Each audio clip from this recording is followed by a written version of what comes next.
So এই হচ্ছে Republic square, এই যে আমার পিছনে পুরোটা রিপাবলিক স্কোয়ার।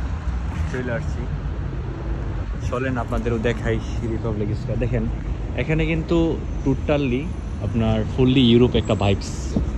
এই যে দেখেন রোড ক্রসিংয়ের সময় সবাই অনেক সতর্ক, যখন গ্রিন লাইন জ্বলবে ঠিক তখন আমাদের রুট ক্রস হতে হবে, আদারওয়াইজ ক্রস হলে সমস্যা। তো আজকে যাচ্ছি আমার ফ্রেন্ডের কাছে, ওই এখনো আসে নাই, ওই আসতেছে, ওর সাথে দেখা হবে। আপনারা দেখেন এখানে ওয়েদার এক কথায় অসাধারণ। এটাই হলো রিপাবলিক স্কোয়ার, আর্মেনিয়ার মেইন সিটি। ওকে, সো আপনারা তাকেন এবং দেখেন, এরকম কাপল দেখলে কিন্তু ভাই অনেক জ্বলে, ঠিক আছে। একজন আরেকজন। আরেকটা জিনিস আপনাদের দেখাই, একটু অপেক্ষা করেন। সামনে তো ডিসেম্বর মাস না, সো তাদের এখন থেকেই প্ল্যান চলতেছে কিভাবে ডিসেম্বর মাস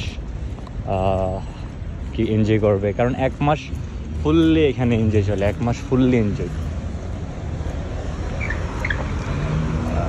ওয়েট, চলে আসছে। এই যে দেখেন আপনারা, মানে অনেক সুন্দর। তারা আরেকটা কথা বলি, এখানে মনে করেন ক্লিনার বা যারা ক্লিন করে একটু নর্মাল কাজ করে তাদের মানে অন্য চোখে দেখে এরকম না। দেখেন আর্মেনিয়ানরাও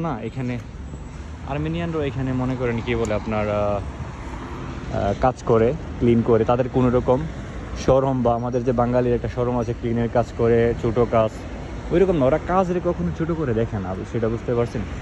কাজকে সবসময় তারা বড় করে দেখে। সো এখানে কাজ করতে পারবেন, এই যে দেখেন সবে পাস হচ্ছে, এখানে কাজ করতে পারবেন। এরকম মন মানসিকতা যাদের আছে তারা এখানে আসতে পারেন। আর আদারওয়াইজ আপনারা এখানে আসার পরে যদি বলেন যে আমারে নর্মাল কাজ দিছে, তারপরে আপনার ক্লিনারের কাজ দিছে, এগুলো করতে চাইলে আপনারা এখানে আসেন না, আপনাদের জন্য ভালো হবে না এটা, ঠিক আছে। এই যে দেখেন ওদের এখন থেকে প্ল্যান চলতেছে, দেখতে পারছেন। সো এক মাস ফুললি এনজয় চলবে এখানে। এখন কাজ চলতেছে, যখন শুরু হবে তখন আরো সুন্দর লাগবে। তো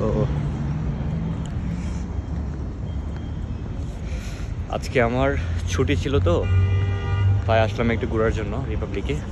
সো এই আর কি, এই হলো ফুলি রিপাবলিক।